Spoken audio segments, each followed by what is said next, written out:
Pen একটা ভালোবাসার জিনিস, বড় অন্তরঙ্গ, বুকের কাছে থাকে। পেন যে পকেটে থাকে তার তলাতেই হার্ট, সেটা টিক টিক টিক টিক করছে, পেনের সঙ্গেই তার কথা হচ্ছে। তিনি বিশ্বাস করেন যারা যুদ্ধে ব্যস্ত থাকে তারা মেধার চর্চা করে না। মেধার জন্য প্রয়োজন কালি ও কলম। ছোটবেলায় যিনি নিজেই তৈরি করেছিলেন আস্ত একটা ফাউন্টেন পেন, তিনি লেখক সঞ্জীব চট্টোপাধ্যায়।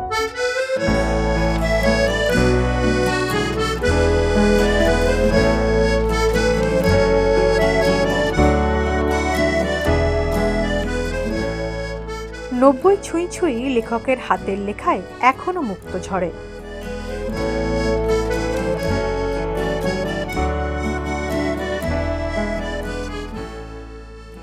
গোটা পৃথিবীর বিভিন্ন দেশের কলম ও কালির সংগ্রহ তাক লাগানোর মতো। কলম সঞ্জীব চট্টোপাধ্যায়ের পরিবারের সদস্য, সযত্নে রাখেন তাদের, নিয়মিত সময় দেন। অতীতে আমি যে সময়ের মানুষ, যে সময় থেকে আসছি, সেই সময় দেখতাম যে যারা খুব বড় লোক তাদের পকেটে একটা পার্কার কলম থাকতো। এবার অক্ষয় কুমার দত্তের যে পার্কার কলমটা আপনারা দেখেছেন কিনা জানি না, সেটা আমার দেখার সৌভাগ্য হয়েছিল। এই মোটা হলুদ রঙের একটা পার্কার কলম, এরকম একটা মোটা ক্যাপ, মোটা ক্লিপ, এত বড় একটা গোল্ড নিব, এটা হচ্ছে পার্কারের আদি কলম।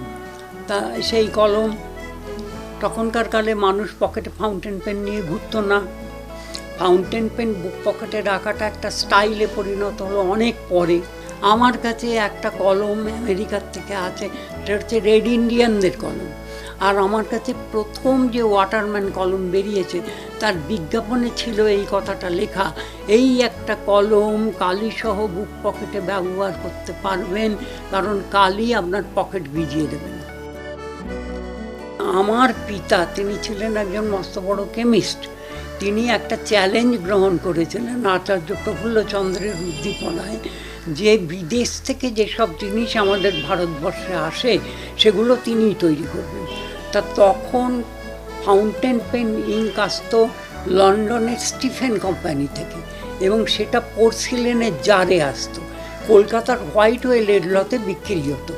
বাবা চ্যালেঞ্জ নিলেন যে আমি ফাউন্টেন পেন ইঙ্ক তৈরি করব। বাবা যে কালি তৈরি করতেন সেটাতে কি থাকতো, বেদানার খোলা, হরিতকি, এগুলো ট্যানিন এবং অন্যান্য গাছপাতা একটা মাটির এতে ডাবরে সেগুলো দিনের পর দিন ভেজানো থাকতো।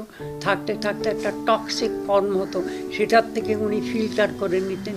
এইটাই ছিল কিন্তু কালির রং, অন্য কোনো কেমিক্যাল রং বা ইনঅর্গ্যানিক কালার ব্যবহার করা হতো না। তাহলে আমরা এক কথায় বলতে পারি অর্গ্যানিক কালি। আমার বাবার একটা প্রচণ্ড নিষেধ ছিল, ফাউন্টেন পেন ব্যবহার করা যাবে না, কেননা ফাউন্টেন পেনে হাতের লেখা খারাপ হয়ে যায়। তা এই রকম হাতের লেখা নিয়ে অনেক ব্যাপার ট্যাপার হতে হতে, কিন্তু এই যে কলম, সবাই ফাউন্টেন পেন ব্যবহার করে, আমাকে কেন ব্যবহার করতে দেওয়া হয় না? তখন আমি নিজে একটা ফাউন্টেন পেন তৈরি করলাম। একটা ব্যারেল, তার মধ্যে কালি ঢোকালাম, তার মধ্যে আমি বাঁশ চেঁচে একটা জিভ তৈরি করলাম। এবার ফাউন্টেন পেন নিব তো নেই, তখনকার কালের ফাউন্টেন পেন নিব আপনার 14 ক্যারেট গোল্ড নিব হতো। তা আমার তো ওই কলমের নিব আছে, সেই ফিট করে লাগিয়ে আমি একদিন দুপুরবেলা আমার কলম কালি ফালি ভরে বসলাম। কিন্তু দুর্ভাগ্য এমন যে ওই কালি মানে খোলটার মধ্যে যে কালি আছে সেটার এত ফোর্স যে বারেবারেই আমার নিব ঠেলে বার করে দিচ্ছে। এইবার ওখানে জানেন, এখানে একটা সায়েন্স আছে। আমরা যখন ফাউন্টেন পেনে লিখি তখন দেখবেন কালিটা যায় খুব সরু একটা পথ দিয়ে, সেই পথটা দিয়ে হচ্ছে কি, তাতে হয় কি, কালিটা ওপর দিক থেকে বাতাস টেনে নেয়, কালি পেছন দিক থেকে ঠেলে না, বাতাসের টানে জিভ দিয়ে বেরিয়ে আসে। অতএব সেই পদ্ধতিটা অবলম্বন না করলে ফাউন্টেন পেন হতে পারে না। অতএব আমার ফাউন্টেন পেন সাধনা চলে গেল।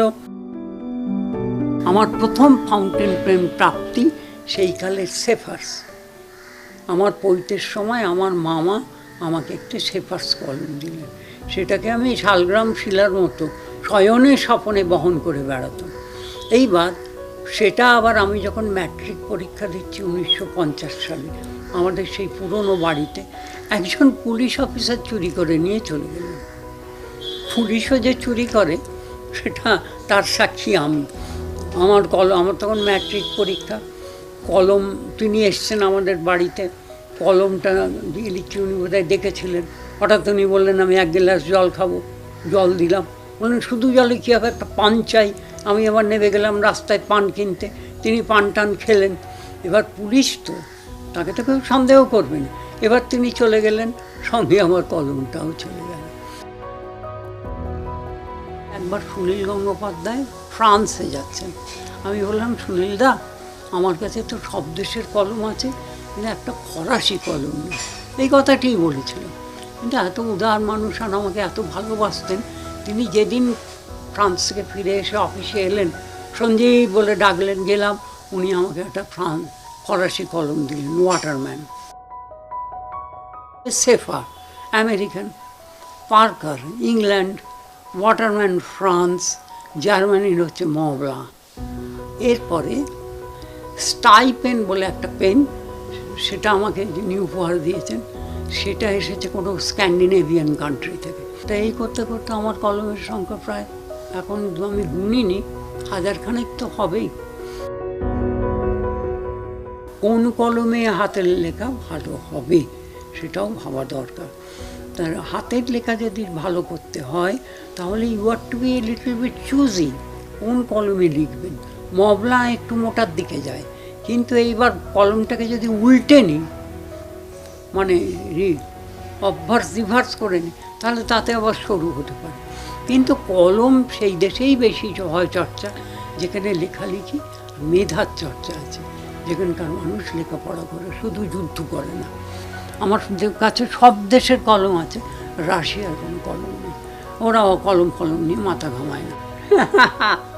তাই এইভাবে আর কি, চলুক, কোথায় গিয়ে শেষ হয় দেখা যাবে।